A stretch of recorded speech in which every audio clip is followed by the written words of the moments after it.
నమస్తే, నేను Kavitha. Welcome to I dream. Most awaited movie కల్కి 2898 ఏడి రిలీజ్ అయింది. భారీ బడ్జెట్, అంతకు మించినటువంటి అంచనాలతో రిలీజ్ అయినటువంటి ఈ సినిమా ప్రేక్షకుల్ని మది దోచుకుందా లేదా, ఓవరాల్గా ఎలా ఉంది, ఎన్ని మార్క్స్ వేయొచ్చు? మనతో పాటుగా ఉన్నారు senior journalist, film critic Bharadwaj గారు. భరద్వాజ గారు, నమస్కారం సార్. సార్, బోల్డ్ అంతా మచ్ అవైటెడ్ మూవీ, చాలా క్యూరియాసిటీతో ఎదురు చూశారు. పాన్ ఇండియా కాదు, పాన్ వరల్డ్ మూవీ. సో ఎలా అనిపించింది సార్ మీరు చూసిన తర్వాత? అంటే ఫస్ట్ హాఫ్ కొంచెం ఇబ్బందికరంగా నడిచింది, సెకండ్ హాఫ్ బాగుంది. ఫైనల్గా బయటకు వచ్చినటువంటి ప్రేక్షకులు పాజిటివ్గానే రియాక్ట్ అవుతున్నారు. అయితే సినిమాలో నడకకి సంబంధించి వీళ్ళు మొదట ఒకటే భాగం ఉంటారు డిజైనింగ్లో. ఇప్పుడు వాళ్ళు సెకండ్ హాఫ్ అనుకున్నది సెకండ్ పార్ట్కి వెళ్ళింది. ఇప్పుడు సెకండ్ పార్ట్కి వెళ్ళటం వలన ఇక్కడ కొంత ఫస్ట్ హాఫ్లో కొంత ల్యాగ్ కనిపించింది.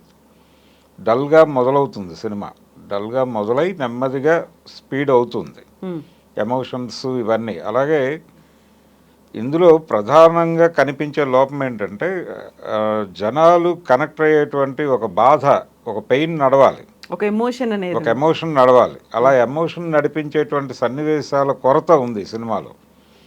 అంటే జనాల్ని వాళ్ళు సఫర్ చేసేటువంటి కొన్ని సన్నివేశాలు పెట్టుంటే బాగుండేది అనిపించింది. అది తప్ప టేకింగ్ సైడ్ తను అనుకున్న పద్ధతిలో తను అనుకున్న స్క్రిప్ట్ని ఎగ్జిక్యూట్ చేయటంలో ఆయన 100% విజయం సాధించాడు నాగశ్విన్. అంటే తన బ్రెయిన్లో హాలీవుడ్ సిరీస్లు ఉన్నాయి, మార్వెల్ సిరీస్లు ఇవన్నీ ఉన్నాయి. ఈ మైథలాజికల్ బ్యాక్డ్రాప్ని అడాప్ట్ చేసుకున్నాడు ఆయన. చేసుకుని దానిలో ఉన్నటువంటి క్యారెక్టర్స్, అది కృష్ణ నిర్యాణంతో మొదలవుతుంది. కృష్ణ నిర్యాణంతో మొదలైన తర్వాతే భాగవత రచన జరిగింది అనేది మనకు ఒక బిలీఫ్ ఉంది.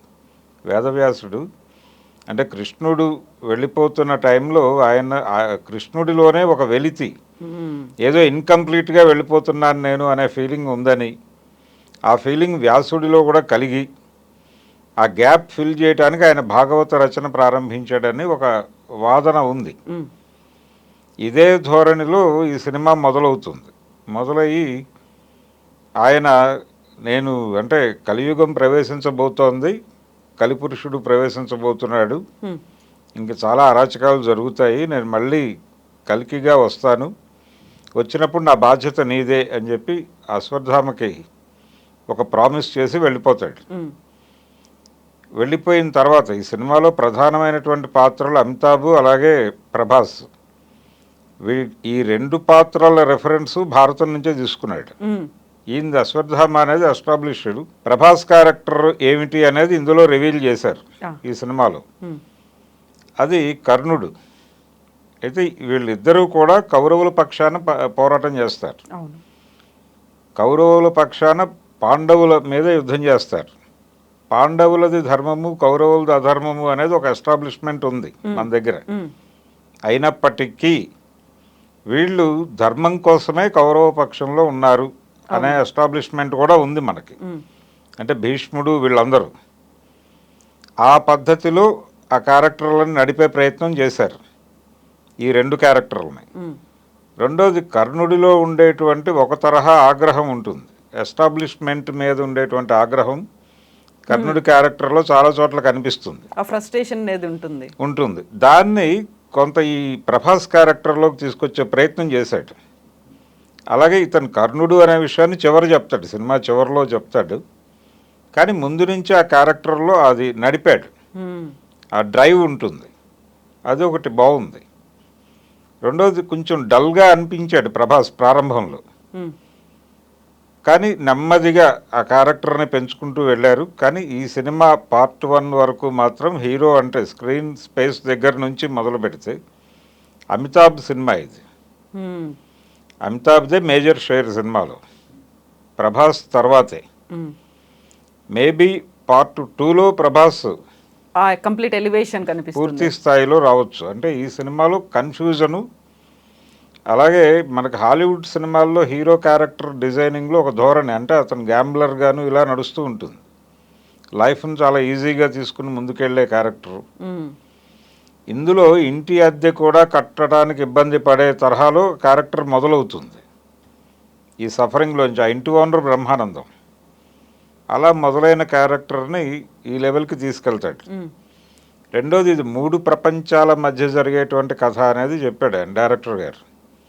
కాశీనగరము అనేది సినిమాలో పెద్ద పాత్ర ఏం లేదు. ప్రధానంగా conflict between complex and Shambhala అంతే. శంబల అనేది రకరకాలుగా మనకు రెఫరెన్స్లు ఉన్నాయి, దానికి సంబంధించినటువంటి రెఫరెన్స్లు పురాణాల్లో. అంటే ధర్మం 4 పాదాలతో నడిచినటువంటి ఒక గ్రామము అనే చెప్పారు. సామ్రాజ్యము అనే మాట కూడా వాడారు కొన్ని చోట్ల. అది హిమాలయాల్లో ఉందని కొన్ని చోట్ల రాశారు. బౌద్ధ వాంగ్మయంలో ఏదో ఎడారిలో ఉన్నట్టుగా రాశారు. ఏదేమైనప్పటికీ అది ట్రేస్ అవ్వలేదు. కానీ దాని ఆనుపానులు కనుక్కోవడానికి రష్యా వాళ్ళు ప్రయత్నం చేశారని, చైనా వాళ్ళు ప్రయత్నం చేశారని కొన్ని కథనాలు ఉన్నాయి. ఆ నమ్మకాలను కూడా ఎస్టాబ్లిష్ చేసే ప్రయత్నం చేశాడు. అంటే చైనా వ్యక్తిని పోలినటువంటి ఒక విగ్రహం కనిపిస్తుంది సినిమాలో. అంటే చైనా వాళ్ళు కూడా దీని గురించి ఆలోచించారు అని ప్రేక్షకులకు రీసెర్చ్ అనేది బాగా జరిగింది. అంటే ప్రజల మనసుల్లో ఉన్న జ్ఞాపకాలను మేము గుర్తించాం అని చెప్పాడు ఆయన డైరెక్టర్. ఇది ఒక ధోరణి. రెండోది, సినిమాలో కొంచెం ఇదేమిటి ఇలా చేశాడు అనిపించే కొన్ని ఉన్నాయి. అంటే ఈ అమ్మాయి అంటే సుమతి, అలాగే ఆవిడ శంబలకి చెందినటువంటి మహిళే, అక్కడే పుడతాడు కల్కి అనేది వీళ్ళు రాసుకున్నారు పురాణాల్లో. శంబలలో పుడతాడు. సుమతి ఆయన తల్లి పేరు, అలాగే తండ్రి పేరు విష్ణుయశుడు అని రాసుకున్నారు. అయితే ఆ క్యారెక్టర్ కనిపించదు సినిమాలో. తండ్రి కనిపించడు. అలాగే ఈవిడ ప్రెగ్నెంట్ అనే విషయం కూడా కన్ఫ్యూజనే. ఈ కన్ఫ్యూజన్, తను ప్రెగ్నెంట్ అనే విషయం ఆవిడకి తెలుస్తుంది. తెలిసిన తర్వాత అంటే దీన్ని కొంత బైబిల్ అడాప్షన్ లాగా అనిపించింది. అంటే పరిశుద్ధాత్మతో ఆవిడ గర్భం పొందారు అనేది మరియా క్యారెక్టర్ మీద ఒక కథనం ఉంది, మనకి తెలిసిన కథే. రెండోది, భాగవతానికి బైబిల్కి చాలా పోలికలు ఉంటాయి. అంటే కృష్ణుడి జన్మ వృత్తాంతము, క్రీస్తు జన్మ వృత్తాంతము దాదాపు ఒకేలా కనిపిస్తుంది. ఇక్కడ కంసుడు ఉంటాడు, అక్కడ హేరోదు రాజు ఉంటాడు. వీళ్ళిద్దరూ కూడా తన మృత్యువు ఒక పిల్లవాడి రూపంలో పుట్టబోతోందని ఇద్దరికీ తెలుస్తుంది. ఈ సినిమాలో కమల్ హాసన్ క్యారెక్టర్కి కూడా తెలుస్తుంది. కలిపురుషుడికి కూడా దాదాపుగా ఇదే డిజైన్లో ఉంటుంది ఆ క్యారెక్టర్ కూడా. అతను ఈ ప్రెగ్నెంట్ లేడీస్ అందరినీ తీసుకెళ్ళి అక్కడ పెట్టి టెస్టులు చేస్తూ ఉంటాడు, వాళ్ళకి ల్యాబ్ పెట్టి.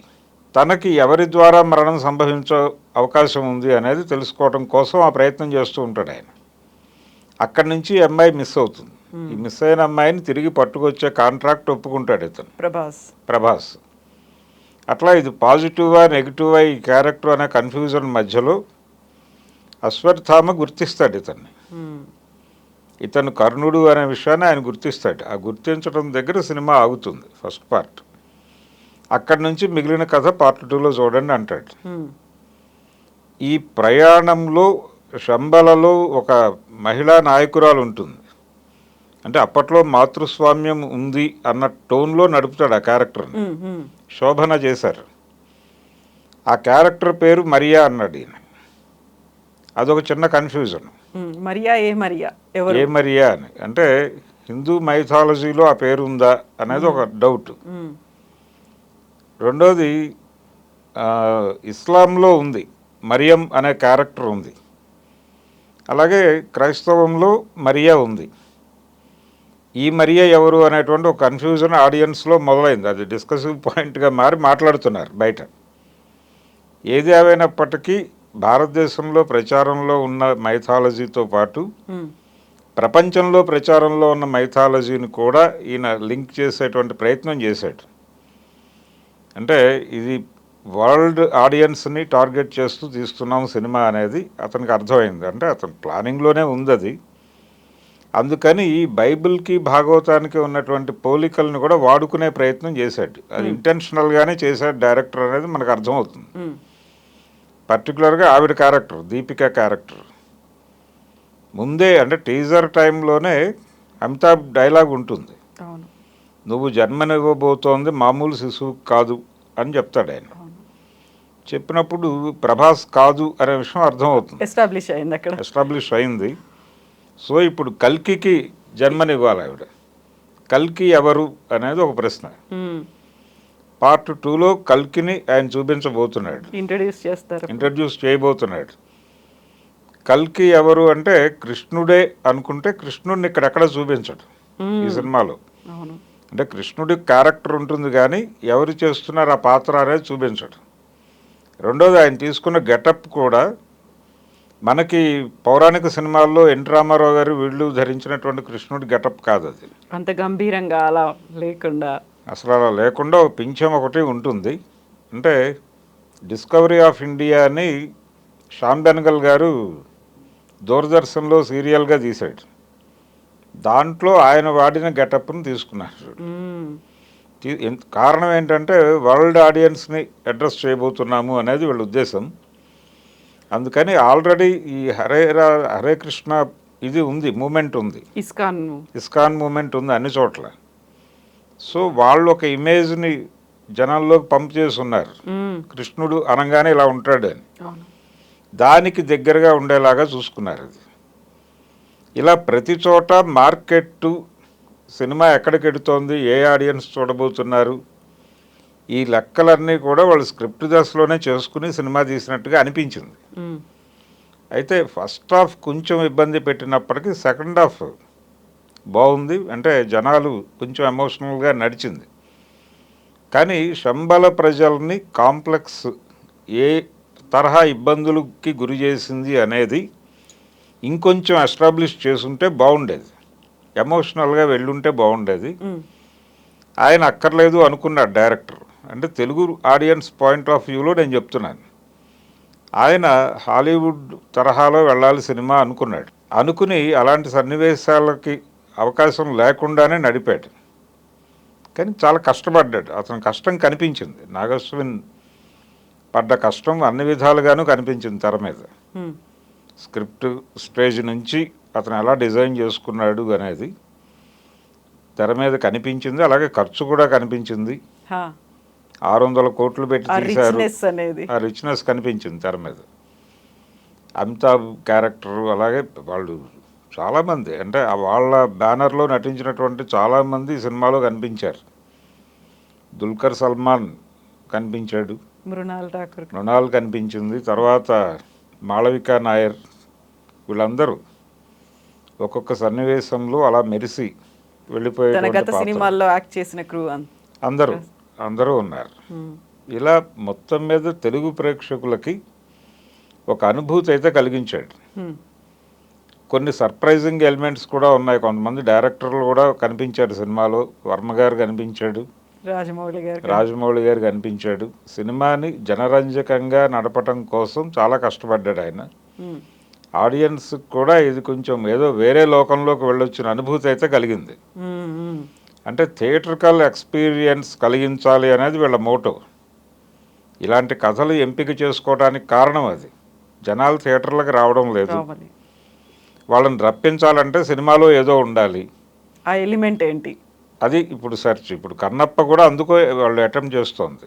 ఈ పురాణాలన్నింటినీ వీళ్ళు ఎక్స్ప్లోర్ చేయడానికి కారణం ఇదే. థియేట్రికల్ ఎక్స్పీరియన్స్ ఇస్తే తప్ప ఆడియన్స్ థియేటర్కి రారు అనేది. ఇది బాగానే ఉంది, డిజైన్ బాగానే ఉంది, కానీ ఇంకొంచెం ఎమోషనల్గా వెళ్ళాల్సినటువంటి అవసరం ఉంది. దాన్ని కూడా దృష్టిలో పెట్టుకోవాలి. అది పురాణాల్లో ఉంది, ఇది వీళ్ళు కొత్తగా కల్పించక్కర్లేదు. అక్కడ సన్నివేశాలు ఉన్నాయి. దాన్ని ఈయన కొంచెం పట్టించుకుని ఉంటే బాగుండేది. అదొక్కటి తప్ప మిగిలిన సినిమా అంతా ఓవరాల్గా సినిమా బాగానే ఉంది. సో ఇప్పుడు వరల్డ్ ఆడియన్స్ని దృష్టిలో పెట్టుకుని తీసినటువంటి సినిమాలో టార్గెట్ ఆడియన్స్ అనేవాళ్ళు కూడా ఉన్నారు. అన్ని డిఫరెంట్ జానర్స్, అందులో పిల్లలకి కనెక్ట్ అవ్వాలి, పెద్దలకి కనెక్ట్ అవ్వాలి. కనెక్ట్ అయింది అనేది మనకి ఆ సినిమాకి వచ్చినటువంటి ఓపెనింగ్స్ అర్థమైపోయింది. అంటే అడ్వాన్స్ బుకింగ్ ఓపెన్ అయిన మరుక్షణం సర్వర్లు ఇబ్బంది పడే లెవెల్లో జనాలు టిక్కెట్ల వేటలోకి వెళ్ళిపోయారు. కారణం ఇది పిల్లలకి ట్రైలర్ దగ్గర నుంచి కనెక్ట్ అయింది సినిమా. అందుకని ఫ్యామిలీ ఆడియన్స్ కనెక్ట్ అయ్యారు. రెండోది ధరల పెంపు అనే దాని వలన టికెట్ల రేట్లు పెంచుకోవచ్చు. టికెట్ల రేట్లు పెంచటం వలన కొంత ఆగారు, కానీ ఇది వాళ్ళకి రన్లో వస్తుంది, రన్నింగ్ కలెక్షన్స్ వస్తాయి. ఇది 1 వీక్ అయిపోయిన తర్వాత ఆ జనాలు వస్తారు. సో రన్ గ్యారంటీ ఈ సినిమాకి. పిల్లలు చూడాలనుకుంటున్నారు, ఫ్యామిలీ ఆడియన్స్ సినిమాకి వస్తారు, ఇబ్బందికరంగా లేదు సినిమా అనేది ఒక పాజిటివ్ టాక్ అయితే నడుస్తోంది. ఎక్స్పెక్టేషన్స్ ఉన్నాయి. ఆ డైరెక్టర్ మీద ఒక పాజిటివ్ ఒపీనియన్ ఉంది జనాలకు, మహానటి నుంచి. ఇన్ని కలిసి రావడం వలన ఈ సినిమాకి కలెక్షన్స్ పరంగా ఏ రకమైన ఇబ్బంది లేదు. వాళ్ళు టార్గెట్ కలెక్షన్స్ రీచ్ అవుతారు. అలాగే బాహుబలి బీట్ చేయాలనేది వీళ్ళ ప్రోగ్రాం. అది బీట్ అయ్యే ఛాన్స్ అయితే కనిపిస్తోంది ఈరోజు వరకు. ఇప్పటికే అది సలార్ని క్రాస్ చేసింది. డెఫినెట్గా బాహుబలి పార్ట్ 2 కలెక్షన్స్ని కూడా బ్రేక్ చేసే ఛాన్స్ అయితే ఉంది. సో ఎండ్ కార్డ్లో కూడా కల్కి సినిమాటిక్ యూనివర్స్ కంటిన్యూస్ అన్నప్పుడు ఇంకా సెకండ్ పార్టే కాదు, ఇంకా బోల్డ్ ఉన్నాయని ఎక్స్పెక్ట్ చేయొచ్చు అంటారా? సిరీసే అంటే కంటిన్యూగా ప్రతి క్యారెక్టర్ని తీసుకుని అశ్వత్థామ క్యారెక్టర్ మీద నడిచింది. ఇందులో ప్రభాస్ పెద్దగా లేడు అనేది కదా ఇప్పుడు వినిపిస్తున్నటువంటి మాట. ఆయన నెక్స్ట్ దానిలో ప్రభాస్ మీద ఫోకస్ చేసి ఆ తర్వాత కల్కి క్యారెక్టర్ మీద ఫోకస్ చేయొచ్చు. ఇలా కంటిన్యూ చేసుకుంటూ వెళ్ళొచ్చు, దాన్ని ఛాన్స్ ఉంది. ఆ తర్వాత అర్జునుడిని పట్టుకురావచ్చు. అంటే గాంధీవం చూపిస్తాడు ఈ సినిమాలో. అంటే కర్ణుడి ధనస్సు చూపిస్తాడు, అర్జునుడి ధనస్సు కూడా చూపిస్తాడు. అంటే అప్పటి వరకు అలా పడున్నటువంటి ధనస్సుని ముట్టుకోగానే పవర్ వస్తుంది, దానిలోంచి ముట్టుకోలేకపోతారు. దాన్ని బట్టి ఒక డైలాగ్ పెట్టాడు అక్కడ. అంటే దీనికి శక్తి వస్తోందంటే దైవం మేలుకుంది అనుకుంటున్నాను నేను అంటాడు. ఒక కేంద్రం అనేది ఒకటి ఉంది దానికి. ఉంది, ఒక ప్రాతిపదిక ఉంది. అందుకని అర్జునుడి క్యారెక్టర్తో ఇంకొక పార్ట్ కూడా తీయొచ్చు, ఎలాగైనా చేయొచ్చు. అది చేయటానికి అవకాశం ఉంది. రెండోది, భారతీయ పురాణాల్లో ఏ క్యారెక్టర్ కూడా ఒక చోట మూసిపోసినట్టు దొరకదు. ఒక క్యారెక్టర్ గురించి తెలుసుకోవాలంటే మొత్తం చదవాలి. మొత్తం చదివితే తప్ప ఆ క్యారెక్టర్ అర్థం కాదు. అట్లా డిజైన్ చేశారు వాళ్ళు. అందుకని ఆ అవకాశాన్ని వాడుకోవటానికి ఎలాగూ మనకి చోటు ఉంది కాబట్టి ఆయన చొరవ తీసుకుని ఆ మాట పెట్టేశాడు, మేము సిరీస్కే వెళ్తున్నాము అని. చూడాలి అంటే ఇది సినిమా ఫీల్డ్ ఎలా ఉంటుందంటే సక్సెస్ వస్తే అలా కంటిన్యూ అవుతారు, లేకపోతే పట్టించుకోరు. చాలా సినిమాలకు పార్ట్ 2 అనౌన్స్ చేసి ఆగిపోయిన ఉన్నాయి కదా, చూసాము. స్కంద లాంటివి. స్కంద పార్ట్ 1 అన్నాడు, పార్ట్ 2 లేదు, దానికి ఆగిపోయింది. గతంలో రుద్రమదేవి కూడా ఇలాగే వచ్చింది. అవును, చాలా సినిమాలు అలా పార్ట్ 1 అని వదిలేసిన సినిమాలు చాలా కనిపిస్తాయి మనకి. అందులో ఇదొకటి. ఇప్పుడు పార్ట్ 3 అనే కల్చర్ కూడా మొదలైంది. భారతీయుడు పార్ట్ 3 ఉంటుందని చెప్తున్నారు. కేజీఎఫ్ కూడా ఉంది. కేజీఎఫ్ 3 అంటున్నారు. బాహుబలికి కూడా 3 ఉంటుంది అనే మాట వచ్చింది. RRRకి 2 ఉంటుందనే మాట విజేంద్ర ప్రసాద్ గారు చెప్పారు. ఈ వరుస అంటే కొత్తగా భారతీయుడు 3 డెఫినెట్గా ఉంటుంది అనే మాట అయితే శంకర్, కమల్ హాసన్ ఇద్దరు రివీల్ చేశారు.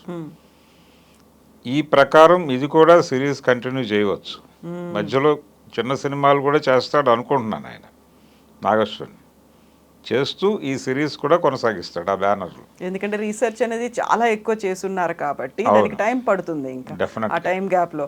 అయితే భరద్వాజ గారు, ఇప్పుడు ఈ సినిమా అనేది యంగ్ జనరేషన్, ఇప్పుడు పిల్లలకి కనెక్ట్ అవ్వాలి అంటే మార్వెల్ సిరీస్లు, సైంటిఫిక్ ఫిక్షన్ అనేది, ఒక హైఫై అనేది అక్కడ కనిపించాలి. అట్ ద సేమ్ టైం పురాణాల నుంచి లింక్ మిస్ అవ్వకుండా ఉండాలి. అంటే డిఫరెంట్ కాలాలకి తగ్గట్టుగా తీయడం అనేది, ఆ లింక్ ఎలా అనిపించింది మీకు? ఆ లింక్ చేయటం చాలా బాగా వర్కౌట్ చేశారు. ఆ వర్కౌట్ చేయటం వెనకాల ఆయన చాలామందిని వినియోగించుకున్నాడు కూడా. సంగీతం గారిని వీళ్ళందరినీ కూర్చోబెట్టడం స్క్రిప్ట్లో, అందుకోసమే ఈ డిజైనింగ్ కోసమే కూర్చోబెట్టాడు ఆయన. ఇంకా ఆయన చెప్పినవి పూర్తిగా తెర మీద కనిపించలేదు. కాశీకి సంబంధించిన సన్నివేశాలు ఏవీ లేవు సినిమాలో. ఊరికనే చూపించాడు ఆయన దూరం నుంచి ఒక షాట్ ఉంటుంది అంతే. ఇది పూర్తి స్థాయిలో శంబలకి అలాగే ధర్మానికి అధర్మానికి కాన్ఫ్లిక్ట్ అన్న ధోరణిలో నడిపాడు. కాంప్లెక్స్కి శంబలకి మధ్య యుద్ధంగా మార్చాడు దీన్ని. నిజానికి ఆయన చెప్పిన ప్రకారం చాలా దూరం ఉంది, ఇంకా ప్రయాణం ఉంది, చాలా ప్రయాణం ఉంది. ఏం చేస్తాడు ఎలా చేస్తాడు అనేది చూడాలి. సో ఇంతమంది, ఒకవైపు అమితాబ్ బచ్చన్ ఉన్నారు, మరొకవైపు కమల్ హాసన్ ఉన్నారు, ప్రభాస్, దుల్కర్ సల్మాన్, విజయ్ దేవరకొండ, ఇంకో దీపికా పడుకోన్, దిశా పటాని, శోభన, ఆల్మోస్ట్ కొంతమంది అంత చిన్న క్యారెక్టర్స్లో ఉన్నారా అని అనిపిస్తుంది, కొంతమంది చాలా కాలం తర్వాత మనం చూసామే అని అనిపిస్తుంది. ఇంతమంది పెద్ద స్టార్స్ని పెట్టుకోవడం అనేది కూడా. కమల్ హాసన్ స్క్రీన్ స్పేస్ చాలా తక్కువ ఈ పార్ట్లో. అంటే కలిపురుషుడిగా ఆయన్ని చూపించటం అంటే ఎలా చూపించాలి అనే దానిలో చాలా డిజైన్ చేశారు వాళ్ళు. ఆ కష్టం కనిపించింది తెర మీద. చాలా బాగా నడిపాడు ఆ క్యారెక్టర్ని. కనిపించిన సన్నివేశాలన్నీ కూడా చాలా బాగా డిజైన్ చేసుకున్నాడు. ఆడియన్స్ కూడా కొంత థ్రిల్ ఫీల్ అయ్యారు ఆ క్యారెక్టర్ని చూడటం వలన.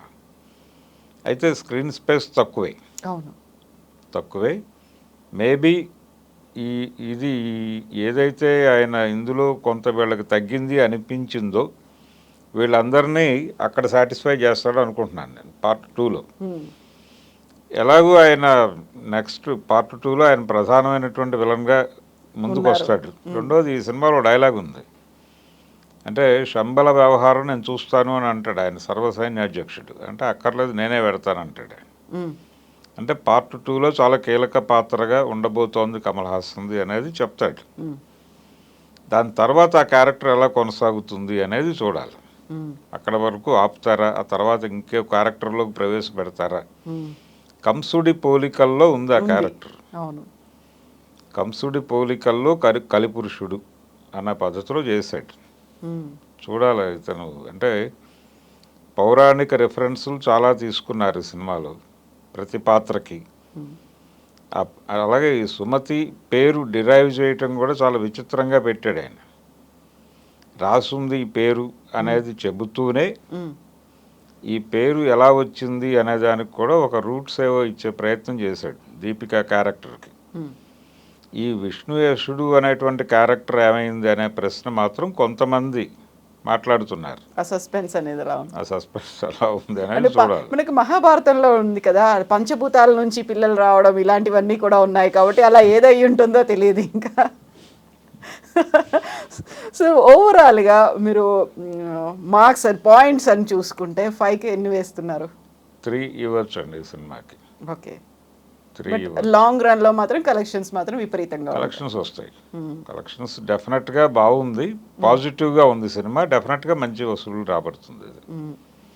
Yes sir, thank you so much sir. Thank you.